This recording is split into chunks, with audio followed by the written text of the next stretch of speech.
Bismillah, assalamualaikum warahmatullahi wabarakatuh.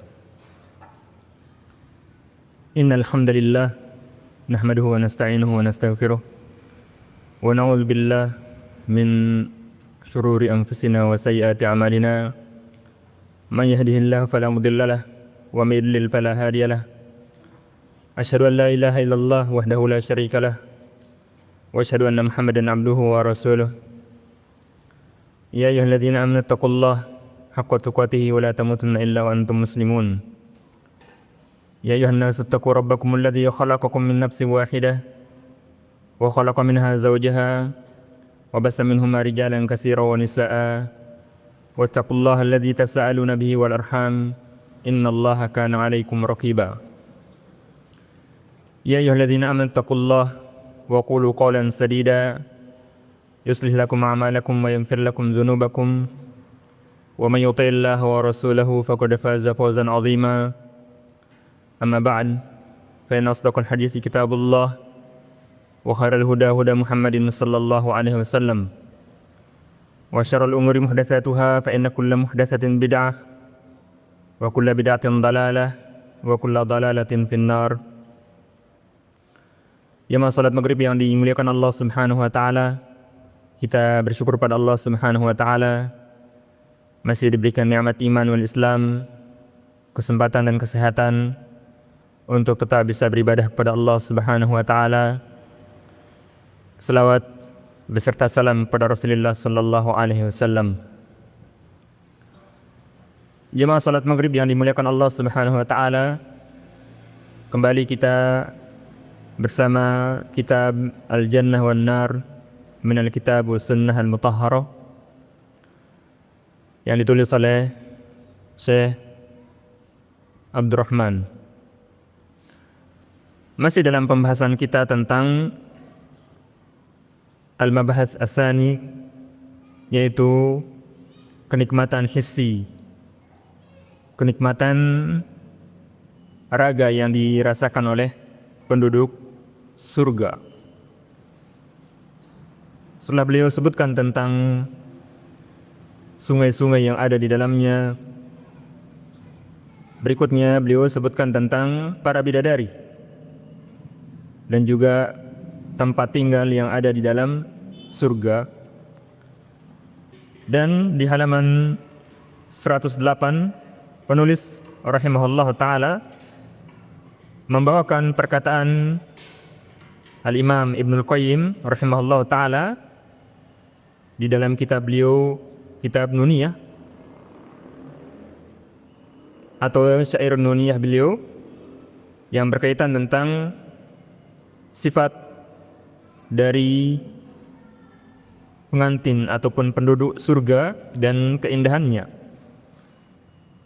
Menulis membawakan perkataan beliau dengan mengatakan, ya man yatuful Ka'bah al-husna allati khuffat bidzaka al-hijri wal arkan. Wahai orang yang berkeliling di Ka'bah yang indah, yang dikelilingi oleh al-hijr dan juga rukun-rukun, wa yadhallu yas'a daiman hawla safa wa muhassirun mas'ahu lal alaman, yang senantiasa bersa'i di antara safa dan juga muhassir yang tidak ada pembatas padanya. Wa yarumu qurban al-wisal ala Mina wal khifu yahjuruhu anil qurban, yang ingin dekat kepada Mina dan bukit yang ada padanya menghalangi dari kedekatannya. Ila an qala rahimallahu ta'ala, sampai perkataan beliau, kata penulis, min qasiratit tarfi la tabghi siwa, yaitu para bidadari yang mereka tidak menginginkan selain mahbubiha min sa'iri syubban, yaitu yang dia cintai para suaminya di dalam surga dari pemuda-pemuda yang lain. Artinya para bidadari tersebut mereka mencukupkan diri dengan apa yang mereka miliki dari suami-suami, yang mereka tidak tertarik kepada yang lainnya. Wa qasarat alaihi tarfuha min husnihi, yang mana para bidadari tersebut mereka membatasi pandangannya kepada suami-suami mereka karena keindahan yang ada pada suami-suami mereka. Wa tarfu fi dha alwajhi linniswan, dan keindahan yang dimiliki di mata seorang tersebut adalah keindahan yang ada pada wanita. Ila an qala rahimahullahu taala, sampai perkataan beliau rahimahullahu taala, hada wa laysa alqasiratu kaman qadat, yaitu bidadari yang dia tidak seperti yang telah berlalu, maksudnya wanita di dunia. Maksuratan fahuma idan simfani, yang mana bidadari itu dia membatasi diri, maka dia menjadi bagian dari dua bagian, artinya ada yang di dunia dan ada yang di akhirat. Kemudian beliau mengatakan, ya mutliqat tarfi al-mu'addabi fil ula, wahai orang yang mengumbar penglihatan, yang dia merasa tersiksa di kehidupan dunia. Juridna an husnin wa an ihsani, lepaskan semua bentuk pandangan kemolekan ataupun kecantikan itu. Ini diantara yang disebutkan tentunya oleh Al-Imam Ibnul Qayyim berkaitan tentang syair yang cukup panjang, yaitu Nuniyah. Ya, diantara bait-bait yang ada, cuplikannya adalah apa yang beliau bawakan di sini oleh penulis rahimahullahu taala. Kemudian ila angkol, sampai perkataan beliau, fasma sifati ara'isil jannati summakhtar li nafsik ya akhal irfani, maka dengar dari sifat yang dimiliki oleh pengantin yang ada dalam surga itu, kemudian pilihlah untukmu wahai saudara yang memiliki pengetahuan. Artinya tentu seorang dia di dalam kehidupan dunia ini memiliki kesempatan dan diberikan oleh Allah Subhanahu wa taala untuk bisa memilih, untuk dia mendapatkan apa yang Allah Subhanahu wa taala janjikan berupa bidadari-bidadari surga tersebut. Dan tentu ya sebagaimana yang disebutkan di sini ya tentang bidadari, maka Allah Subhanahu wa taala menjadikannya sebagai bentuk pemberi motivasi untuk seorang beramal dengan kehidupan ataupun untuk kehidupan akhirat tersebut. Di antara hal yang dijanjikan oleh Allah Subhanahu wa taala nanti yaitu adanya para bidadari yang seperti yang disebutkan oleh Al-Imam Ibnul Qayyim di sini tentang mereka. Yang beliau juga sebutkan hurun hisan qad kamulna khalaiqa wa mahasina min ajbali an-niswan, yaitu para bidadari yang sempurna penciptaannya dan keindahannya, kecantikannya, yang merupakan indah-indah, secantik-cantik para wanita. Jadi ini yang disebutkan oleh beliau ya. Dan tentu Allah Subhanahu wa taala juga sebutkan, Nabi sallallahu alaihi wasallam juga sebutkan sebagai pemberi motivasi untuk kita berlomba di dalam kebaikan tersebut, untuk kita mendapatkan janji Allah Subhanahu wa taala tersebut berupa bidadari-bidadari yang sudah disiapkan oleh Allah Subhanahu wa taala. Ya, mungkin orang akan mengatakan, kenapa harus bidadari yang disebutkan? Ya, bukankah hal tersebut adalah suatu yang mungkin agak tabu atau yang sejenisnya dari yang mereka pikirkan? Maka kita katakan bahwasanya apa yang Allah Subhanahu wa taala sebutkan dari para bidadari tersebut adalah di antara bentuk yang dengannya seorang bisa berbahagia, yang dengannya seorang bisa tentram, yang dengannya seorang bisa tenang. Lihatlah Adam alaihissalam ketika beliau di dalam surga dengan segala bentuk kenikmatan yang ada tersebut, tetapi kemudian tidak didampingi oleh seorang wanita yang bersamanya, maka Adam terasa sendiri ya, merasa kesepian dengan keadaan beliau yang berada dalam surga dengan segala bentuk kenikmatan, kemudian keindahan dan segala apa yang ada di dalamnya tersebut, maka dia tidak menjadi lengkap kecuali setelah datangnya kemudian Hawa yang Allah Subhanahu wa taala jadikan untuk Nabi Adam alaihissalam. Maka tentu ketika di kehidupan akhirat kelak yang kemudian dia adalah kehidupan yang abadi, yang selamanya, tentu Allah Subhanahu wa taala juga akan memberikan hal yang sempurna berupa bidadari tersebut yang mereka kemudian akan mendapatkannya karena kesungguhan kemudian usaha yang mereka berikan, yang mereka lakukan ketika dahulu hidup di atas dunia tersebut. Dan tentu kalau kita melihat bagaimana Allah Subhanahu wa taala melalui lisan Nabi sallallahu alaihi wasallam misalnya menyebutkan tentang di antara faedah seorang misalnya dia menikah itu adalah untuk menyempurnakan dari setengah agamanya. Jadi tujuan seorang yang disebutkan oleh Nabi sallallahu alaihi wasallam dari menikah itu adalah untuk menyempurnakan setengah dari agamanya. Karena apa? Karena para ulama menyebutkan bahwasanya sebab dari kebinasaan, kehancuran seseorang itu dia berada pada dua hal. Yaitu yang pertama berkaitan tentang apa yang ada pada perutnya. Artinya makanannya yang dia masukkan ke dalam perutnya, yaitu kalau dia tidak terpenuhi makanan tersebut, tidak dia kemudian mendapatkan apa yang dia masukkan ke mulutnya kemudian masuk ke perutnya itu, maka seorang bisa jadi menjadi orang yang binasa, orang yang celaka. Bahkan banyak kejahatan itu terjadi karena seorang tidak mendapatkan dengan hal yang bisa mengganjal perutnya. Ini yang pertama sebabnya. Kemudian yang kedua adalah apa yang di bawah perutnya. Itu yang bisa menyebabkan seorang itu menjadi celaka dan binasa ketika dia tidak bisa menjaganya. Maka dengan menikah itu, maka dia sudah menyempurnakan setengah bagiannya. Yaitu setengah, yaitu berkaitan tentang apa yang di bawah perutnya. Maka di antara bentuk kebahagiaan itu, ketenangan dan ketentraman itu adalah ketika seorang bisa memenuhi yang berkaitan tentang apa yang di bawah perutnya. Dan Allah Subhanahu wa taala menjadikannya nanti di akhirat juga yang penuh dengan kesempurnaan, penuh dengan kenikmatan yang tentu kita tidak bisa untuk membayangkan bagaimana kenikmatan, keindahan dari apa yang Allah Subhanahu wa taala siapkan bagi orang yang masuk ke dalam surga tersebut ketika mereka diberikan bidadari oleh Allah Subhanahu wa taala.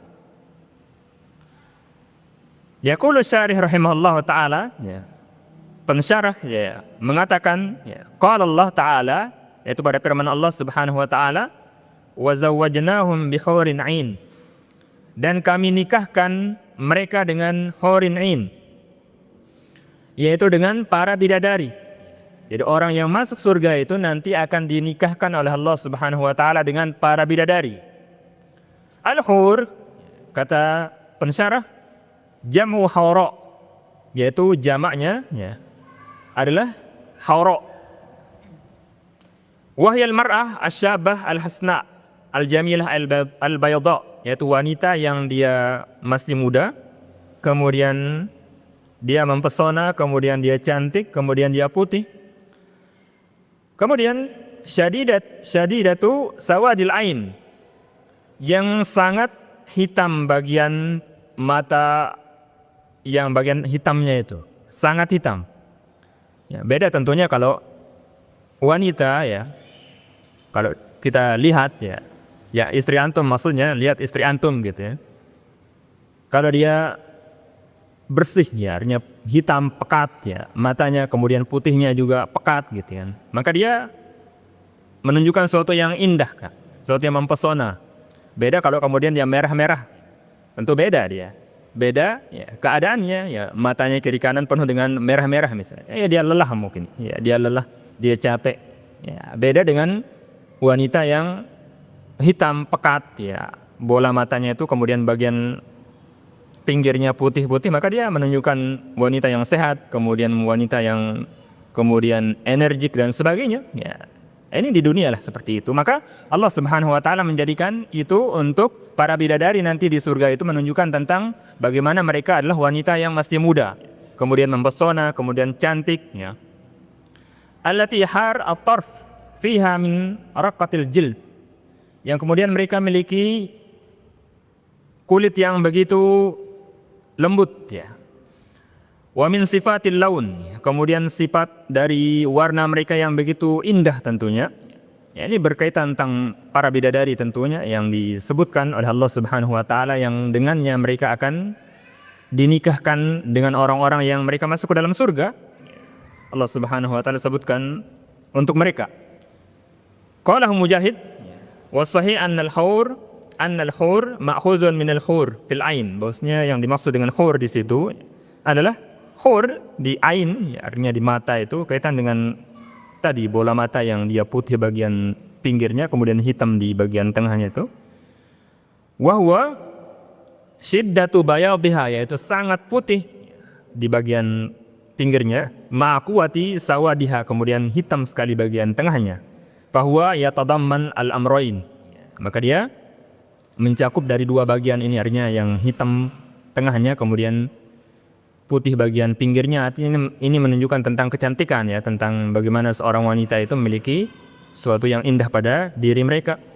Dan tentu banyak sekali dari hadis Nabi sallallahu alaihi wasallam yang menjelaskan tentang sifat-sifat dari para bidadari tersebut. Misalnya Nabi sallallahu alaihi wasallam sebutkan tentang mereka bahwasanya para bidadari itu nanti mereka berpakaian dengan 70 lapis kain. Jadi para bidadari itu mereka berpakaian dengan 70 lapis kain. Yang kemudian saking beningnya mereka itu, maka sumsum tulang mereka itu tampak dari luar kain menembus dagingnya sampai sumsumnya terlihat. Saking beningnya, ya, saking beningnya, saking cantiknya. Dan sudah kita sebutkan, ini tidak bisa kita pikirkan, karena kalau kita pikirkan nanti kita juga pusing jadi ini. Ya, bagaimana seorang wanita yang begitu cantik, begitu mempesona, begitu jelita, ya, kemudian berpakaian 70 lapis, ya, kemudian tulang sumsumnya itu kelihatan dari daging-dagingnya, dari pakaiannya, saking cantiknya mereka. Dan tentu kita ingin mengatakan bahwasanya memang cantik itu dia relatif, ya. Jadi cantik itu dia relatif, ya. Tentu tergantung di mana dan siapa yang memandangnya, kan. Kalau di Indonesia tentu ketika yang memandang siapa, ya, kemudian di Indonesia kita pandang, maka cantik itu tidak sama dengan orang yang memandang, ya, orang Afrika misalnya. Tidak sama, ya. Yang mereka anggap cantik itu tidak sama dengan yang kita anggap cantik. Atau mungkin yang pernah lihat misalnya ada itu berita orang, ya, yang namanya cantik adalah yang panjang lehernya. Mungkin sudah pernah lihat, ya. Itu namanya relatif, ya. Orang panjang leher, ya, berarti kayak jerapah kan, ya. Tetapi di tempat itu adalah cantik. Tapi di Indonesia dia tidak seperti itu, ya. Jadi kalau panjang leher, ya, menakutkan, gitu kan. Atau mungkin di daerah lain yang bibirnya tebal, itu yang cantik. Tapi kalau mungkin di daerah lain lagi yang tipis. Intinya bahwasanya cantik itu relatif, gitu. Di kehidupan dunia saja dia relatif. Maka kalau di surga dengan apa yang disebutkan oleh Allah Subhanahu wa taala, maka tidak bisa kita bayangkan bagaimana cantiknya yang namanya bidadari tersebut, karena seorang yang melihatnya dia berada di alam yang berbeda dengan yang kita sekarang berada padanya. Maka di sini disebutkan misalnya oleh Nabi sallallahu alaihi wasallam tentang bidadari yang mereka memakai 70 kain, kemudian tulang sumsumnya itu kelihatan, ya, saking cantiknya mereka. Maka ini tidak bisa kita bayangkan, ya, tetapi kita meyakini bahwasanya apa yang Allah Subhanahu wa taala sebutkan, ya, berupa apa yang dimiliki tersebut adalah sesuatu yang paling sempurna, yang tidak ada sedikit pun cacat padanya. Bahkan Nabi sallallahu alaihi wasallam sebutkan misalnya tentang para bidadari yang kalau mereka menampakkan diri, maka mereka akan bisa menerangi antara dua cakrawala itu. Antara ufuk barat dan timur itu akan penuh dengan cahaya mereka, seandainya mereka menampakkan diri di atas bumi, di atas dunia. Dan Nabi sallallahu alaihi wasallam sebutkan bahwasanya apa yang dia pakai dari kerudung itu lebih baik dari dunia dan seisinya. Artinya itu gambaran sederhana saja yang Allah Subhanahu wa taala jadikan bagaimana mahalnya yang namanya bidadari itu, ya. Jadi kalau himarnya saja, yaitu apa yang dia pakai saja itu lebih baik, ya, lebih berharga, ya, dari dunia dan seisinya, apalagi bidadarinya, gitu. Ya, bidadarinya maka lebih mahal daripada itu. Yang kalau kemudian himarnya saja, kerudungnya saja lebih baik dari dunia dan seisinya. Dan tidak bisa kita bayangkan juga, meskipun ini hanya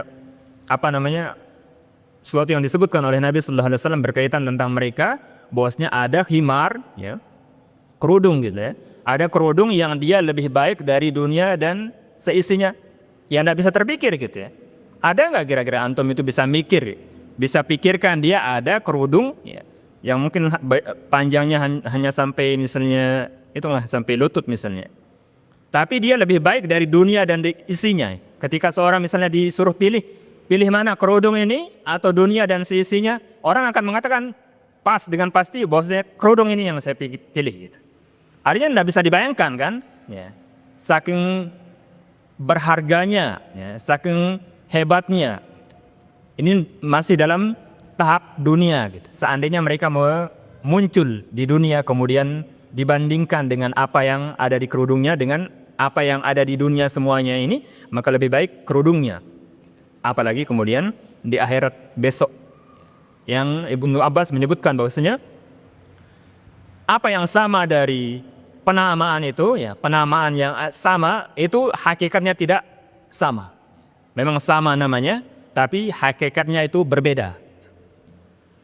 Jadi samalah namanya seperti ini, misalnya namanya wanita di dunia, tapi wanita di dunia itu tidak sama dengan wanita yang di surga nanti. Kemudian kecantikannya, wanita di dunia tidak sama dengan kecantikan yang ada di surga nanti, dan seterusnya. Dia hanya sama namanya saja, ya, tetapi hakikat dari nama tersebut dia berbeda. Dan itulah kehidupan akhirat. Kehidupan akhirat itu seperti itu. Dia tidak sama dengan kehidupan dunia. Intinya bahwasanya Allah Subhanahu wa taala menjadikan semua ini untuk kita berlomba, ya, untuk mendapatkan apa yang dijanjikan oleh Allah Subhanahu wa taala, dan tentu kesempatan yang sekarang Allah Subhanahu wa taala berikan ini adalah kesempatan yang sangat berharga, sangat besar, ya, untuk seorang itu memanfaatkan dengan sebaik-baiknya sebelum kesempatan itu berakhir. Sebelum kesempatan itu berlalu. Karena kalau sudah berlalu kemudian berakhir, kemudian orang meninggal, maka tidak ada lagi kesempatan untuk seorang bisa bersungguh-sungguh ataupun untuk beramal untuk bisa mendapatkan apa yang Allah Subhanahu wa taala janjikan. Di antaranya adalah berupa hur al-ain, yaitu bidadari surga. Itu yang berikutnya yang disebutkan oleh penulis, ya, rahimahullah taala. Berikutnya, ya, yang keempat dan yang kelima, penulis mengatakan aklu ahlil jannah wa syarabuhum, makanan penduduk surga dan minumannya. Ini berkaitan tentang kenikmatan hissi, ya, kenikmatan raga yang dirasakan oleh seorang yang masuk ke dalam surga, yaitu tentang makanan dan minuman dari penduduk surga. Yaqulullah subhanahu, Allah Subhanahu wa taala berfirman, wa basyiril ladzina amanu wa amilus salihati anna lahum jannatin tajri min tahtihal anhar kullama ruziqu minha min samaratir rizqa qalu hadzal ladzi ruziqna min qablu wa utu bihi mutasyabiha wa lahum fiha azwajun mutahharatun wa hum fiha khalidun. Allah Subhanahu wa taala berfirman, wa basyiril ladzina amanu, berikanlah kabar gembira bagi orang yang beriman. Wa amilus salihat, kemudian mengamalkan amal saleh. Jadi Allah Subhanahu wa taala sebutkan di sini, yaitu orang yang diberikan kabar gembira oleh Allah Subhanahu wa taala adalah orang yang dia beriman dan beramal saleh. Jadi tidak cukup seorang itu hanya mengatakan dirinya beriman, tetapi kemudian tidak mengamalkan amal saleh. Jadi dia beriman dan mengamalkan amal soleh. Apa yang dikabarkan untuk mereka? Anna lahum jannatin tajri min tahtihal anhar. Bagi mereka yaitu surga-surga yang mengalir di bawahnya, yaitu sungai-sungai. Kullama ruziku minha min samaratir rizqa, setiap kali mereka diberikan makanan berupa buah-buahan sebagai rizki bagi mereka, qalu, mereka mengatakan hadzal ladzi ruziqna min qablu, dan inilah yang dulu kami diberikan sebelumnya, yaitu di dunia. Wa utu bihi mutasyabiha, mirip dia. Walahum fiha azwajum mutahharah, dan bagi mereka yaitu para istri yang disucikan, yang suci. Wa hum fiha khalidun, mereka kekal di dalamnya. Dalam ayat ini Allah Subhanahu wa taala sebutkan tentang apa yang mereka diberikan oleh Allah Subhanahu wa taala berupa buah-buahan. Jadi buah-buahan mereka diberikan oleh Allah Subhanahu wa taala di surga sebagaimana buah-buahan yang dulu di dunia mereka diberikan. Mereka tahu apa namanya, ketika mereka disebutkan misalnya namanya ini dan itu mereka sudah tahu, tetapi tentu sudah kita sebutkan tadi di awal bahwasanya meskipun sama namanya maka hakikatnya berbeda. Dia tidak sama dengan apa yang di surga. Jadi apa yang di dunia itu tidak sama dengan apa yang di surga itu, dia berbeda, tidak sama dia. Meskipun namanya sama. Kama qala subhanahu, dan juga firman Allah Subhanahu wa taala, innal muttaqina fi dhilali wa uyun. Bahwasanya orang-orang yang bertakwa itu berada di bawah naungan-naungan dan juga mata air. Wa fawakiha mimma yastahun, dan juga buah-buahan dari apa yang mereka inginkan. Kulu washrabu hani'an bima kuntum ta'malun. Makanlah dan minumlah dengan nikmat dengan sebab apa yang telah kalian lakukan dahulu. Inna kadzalika najzil muhsinin. Dengan yang demikian sungguhnya kami memberikan balasan bagi orang yang berbuat baik. Ini juga disebutkan tentang buah-buahan. Jadi Allah Subhanahu wa taala menjadikan nanti di dalam surga itu ada pohon-pohon yang dia memiliki buah-buah. Jadi setiap kali orang menginginkan buah tersebut, maka dia langsung berada di depannya. Langsung berada di depannya. Tidak capek dia untuk memetiknya dan sebagainya. Langsung berada di depan. Ini kenikmatan yang Allah Subhanahu wa taala berikan nanti pada hari kiamat ketika orang itu masuk ke dalam surga. Dan perlu diketahui juga bahwasanya orang ketika dia menginginkan apa yang ada dalam surga itu bukan karena mereka lapar. Jadi ketika mereka menginginkan apa saja dari makanan yang ada di dalam surga itu bukan mereka inginkan karena lapar, bukan. Tetapi apa? Karena untuk menikmati apa yang ada di dalam surga itu. Jadi bukan karena lapar, karena di dalam surga itu tidak ada orang lapar. Jadi tidak ada orang lapar di dalam surga itu. Jadi apa yang mereka inginkan, apa yang mereka mau, kemudian tersedia, kemudian mereka nikmati, untuk mereka makan, untuk mereka minum itu bukan karena lapar, bukan karena haus, tetapi untuk menikmati makanan tersebut, untuk menikmati minuman tersebut.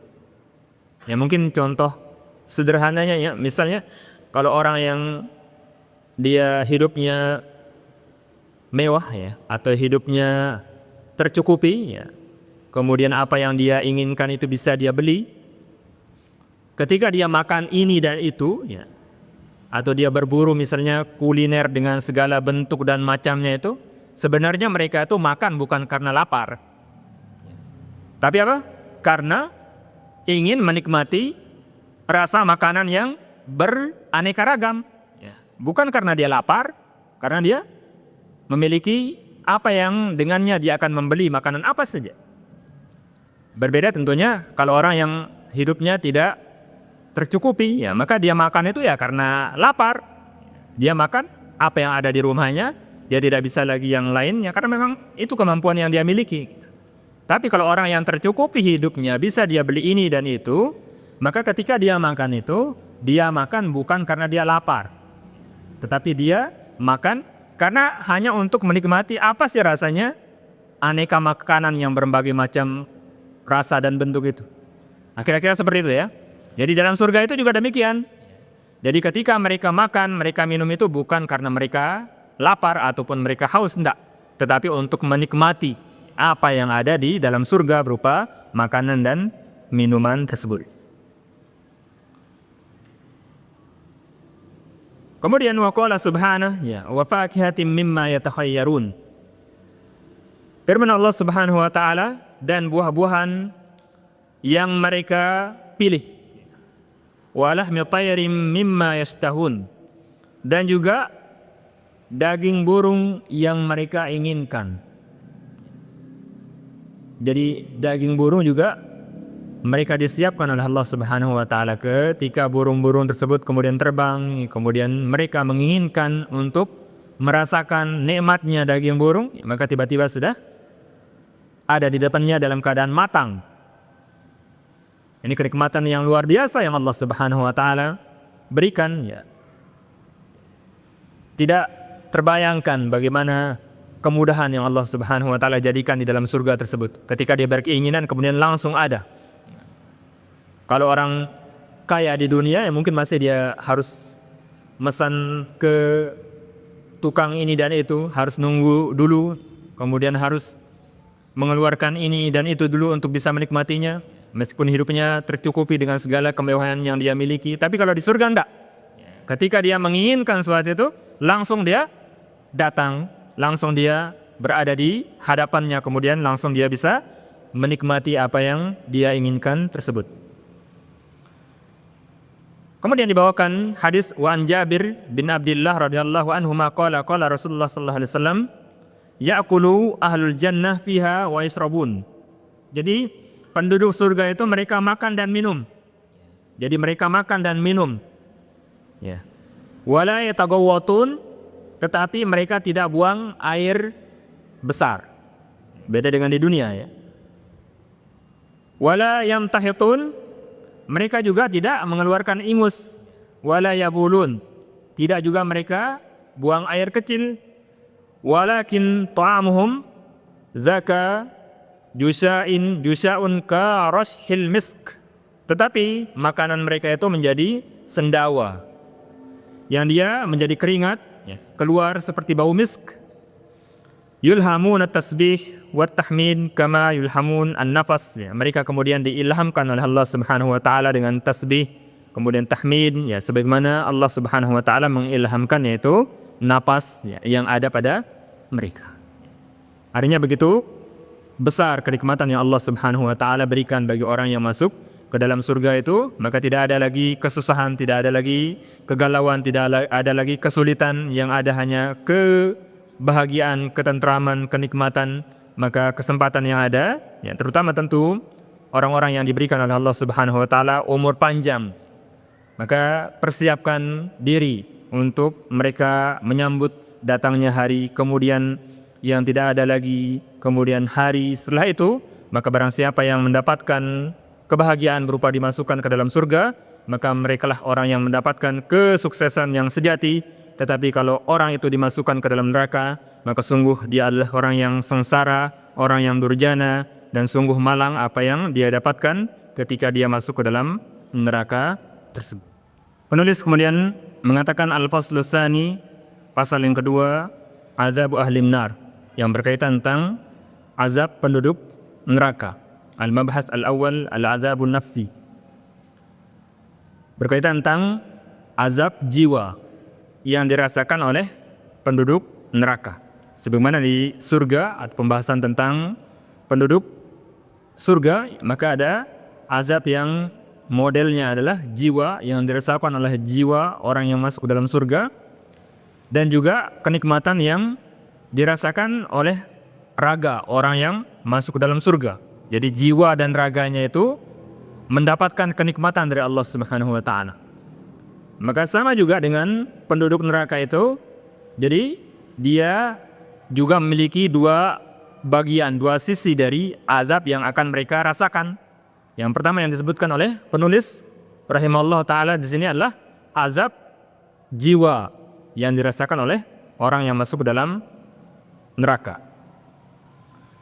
Yaqulullah subhanahu, Allah Subhanahu wa taala berfirman, wa qala asy-syaitanu lamma qudiya al-amru innallaha wa'adakum wa'dal haqq wa wa'adtukum fa akhlaftukum wa ma kana li 'alaykum min sultanin illa an da'awtukum fastajabtum li fala talumuni wa lumu anfusakum ma ana bimusrihikum wa ma antum bimusrihi inni kafartu bima asyraktumuni min qabl innadh dhalimina lahum 'adzabun alim. Jadi nanti pada hari kiamat itu, ya, Allah Subhanahu wa taala sebutkan wa qala syaitan. Jadi setan itu akan mengatakan lamma qudiyal amr, ketika sudah diputuskan oleh Allah Subhanahu wa taala, semua urusan sudah selesai keputusannya oleh Allah Subhanahu wa taala, maka setan kemudian berkata, Innallaha wa'adakum wa'adal haq. Dahulu Allah Subhanahu wa taala telah menjanjikan kepada kalian janji yang benar. Wa wa'adtukum fa akhlaftukum. Aku pun kemudian menjanjikan untuk kalian, tetapi aku mengingkarinya. Wa ma kana li 'alaikum min sultan. Dan pada hari ini aku tidak memiliki kekuasaan terhadap kalian. Illa an da'utukum fastajabtum li. Kecuali dahulu saya hanya mengajak, membisikkan, kemudian kalian mengikuti. Artinya bahwasanya setan pada hari kiamat itu akan mengatakan pada manusia yang dia akan masuk ke dalam neraka, bahwasanya dahulu di kehidupan dunia itu setan itu hanya membisikkan angan-angan yang dusta, membisikkan suatu yang tidak benar. Jadi jelas ya, Allah Subhanahu wa taala sebutkan bahwasanya setan itu hanya mengajak, membisikkan suatu yang tidak benar. Jadi apa yang dibisikkan oleh setan, maka dia adalah dusta. Dan dulu ya, kata setan itu, ketika engkau di dunia, kalian di dunia itu, setan hanya mengajak, membisikkan. Artinya apa? Tidak pernah dia itu untuk memaksa. Ya, misalnya, ya, orang ya, ketika setan inginkan untuk dia masuk ke tempat yang buruk misalnya, tempat minum khamar misalnya, tidak pernah misalnya setan itu dia menarik tangan orang ya, dia seret-seret misalnya sampai ikut dia terseret di jalan raya itu masuk ke bar. Tidak pernah. Atau mungkin dia ingin memasukkan orang untuk terjerumus dalam hal-hal yang diharamkan ke tempat maksiat yang banyak itu ya. Tidak pernah kemudian setan ya akan menendang misalnya seorang sampai terjungkir balik untuk masuk ke dalam tempat tersebut. Tidak pernah. Jadi setan hanya membisikkan saja suatu yang sederhana, bukan suatu paksaan, bukan kemudian teriakan-teriakan oleh setan itu untuk orang ikut dia, tidak. Hanya bisikan-bisikan. Tetapi kok bisa manusia itu ikut ajakan setan, sehingga setan itu berlepas diri. Dulu aku hanya mengajak begitu saja, membisikkan saja, kalian yang mau. Begitu kata setan.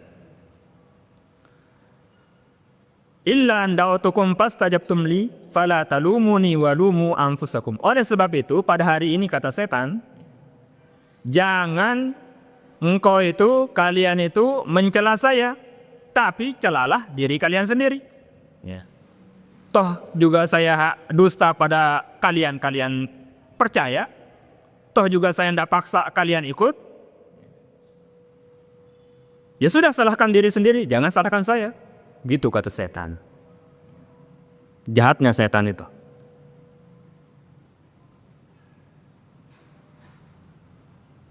Ma'ana bimusrihikum. Saya tidak bisa menolong kalian pada hari ini.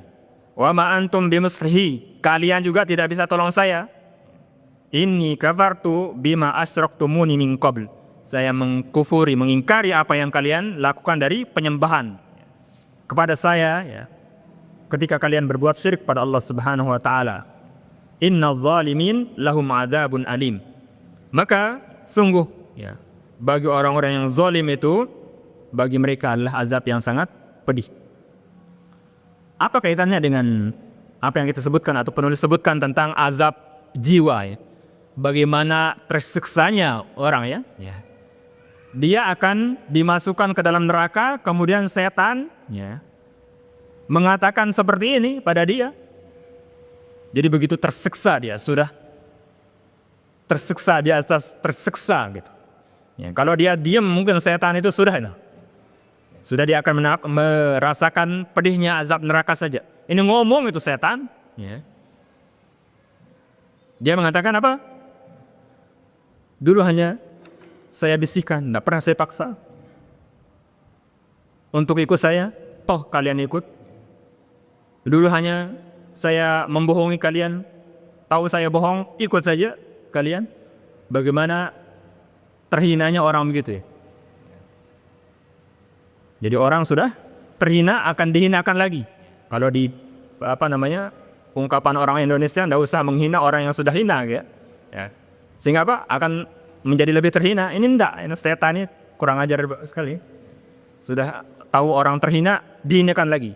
Betapa sakitnya jiwa, sakit hatinya, ya, seorang yang dihinakan oleh setan. Makanya di dalam hadis qudsi Allah Subhanahu wa taala sebutkan juga, ya, bahwasanya innama hiya a'malukum, bahwasanya apa yang kalian lakukan itulah perbuatan kalian. Usihalakum summa uwafikum iyaha. Aku yang tulis kemudian akan kuberikan ganjarannya sempurna nanti. Faman wajada khairan falyahmadillah. Barang siapa yang dia mendapatkan kebaikan, maka hendaknya dia memuji Allah Subhanahu wa taala. Faman wajada ghaira zalika fala yalumanna illa nafsah. Barang siapa yang dia mendapatkan selain dari kebaikan, maka jangan dia salahkan kecuali dirinya sendiri. Kita yang salah. Jangan kita salahkan orang lain. Setan pun tidak mau tanggung jawab dia. Tidak mau tanggung jawab. Tidak bisa kita katakan salah setan, ya. Tidak bisa.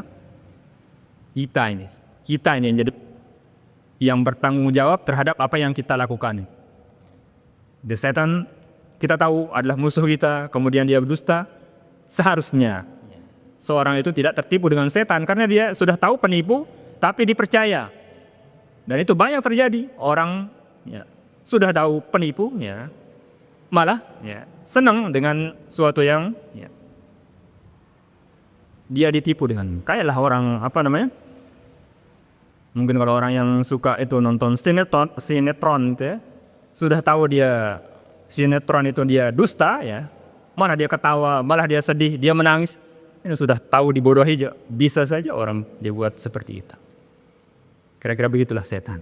Maka sini disebutkan oleh Allah Subhanahu wa taala berkaitan tentang betapa sakitnya hati, jiwa seorang yang kemudian dipermalukan oleh setan, Yang setan kemudian tidak bisa menolong sedikit pun. Dia berlepas diri dari orang yang kemudian sudah diputus oleh Allah Subhanahu wa taala untuk masuk ke dalam nerakanya Allah Subhanahu wa taala.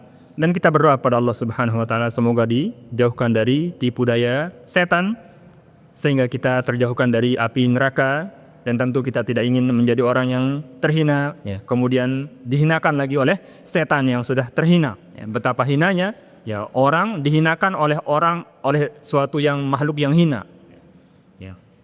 Kalau yang menghinakan orang yang memiliki kedudukan mungkin tidak begitu berat yang dirasakan. Ini dihinakan oleh setan, Yang setan itu hina, kemudian yang hina itu menghinakan dia, Betapa sakitnya hati orang tersebut, jiwa orang tersebut. Maka kita berlindung pada Allah Subhanahu wa taala dari kejahatan bisikan setan tersebut. Kemudian kita cukupkan satu bagian lagi, wa min a'zami adzabi ahlin nar hijabuhum an rabbihim subhanahu. Dan yang paling besar dari azab yang dirasakan oleh orang yang masuk ke dalam neraka itulah ketika dia terhalang dari melihat wajah Allah Subhanahu wa taala, karena nanti pada hari kiamat itu orang-orang yang beriman itu akan bisa melihat wajah Allah Subhanahu wa taala, Jadi orang yang masuk surga, maka kenikmatan yang lebih tinggi dari kenikmatan surga itu adalah melihat wajah Allah Subhanahu wa taala. Maka orang yang masuk ke dalam neraka itu, kesengsaraan yang paling sengsara adalah ketika dia dihalangi dari melihat wajah Allah Subhanahu wa taala. Ini yang disebutkan oleh penulis, rahimahullah ta'ala. InsyaAllah kita akan lanjutkan pada pembahasan berikutnya dari apa-apa yang disebutkan oleh penulis, rahimahullahu ta'ala. Kita tutup, subhanakallahumma wa bihamdika asyhadu an la ilaha illa anta astaghfiruka wa atubu ilaik.